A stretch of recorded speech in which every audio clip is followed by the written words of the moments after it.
athletes have participated in those games are wondering whether the Russian athletes will be stripped of their medals, whether they'll get their medal tally will bump up. I mean, certainly a lot to work through, Amanda. Thank you so very much.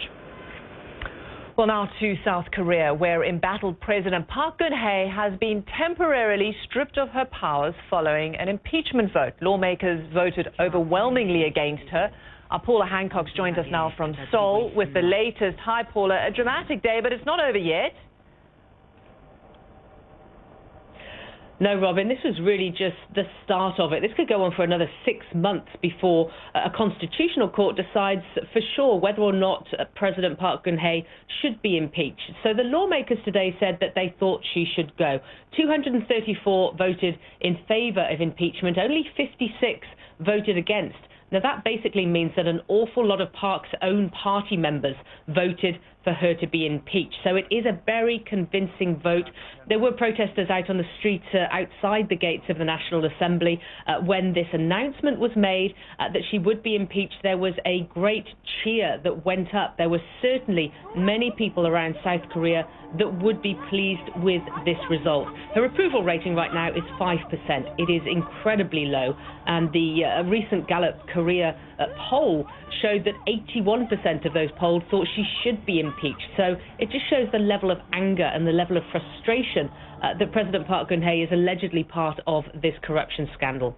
Robert? If there's so much, Paul, if there's so much anger towards her from the people and perhaps within her own party, as this vote indicates, why hasn't she resigned? Why is she staying? It's a very good question, and it's a question that everybody has been asking. It's a question that hundreds of thousands of protesters, potentially millions of protesters on the streets every single Saturday for the past six weekends have been asking as well. She did come close to resigning at the last apology she gave earlier in the week, basically saying, I will resign if the Parliament wants me to, but they can decide when that will be, what the timetable will be, what the logistics will be. And so lawmakers decided to just go ahead and carry out this impeachment vote. So there is a lot of frustration among these protesters as well. Yes, they want to see President Park Geun-hye gone. They don't particularly want it to take 6 months.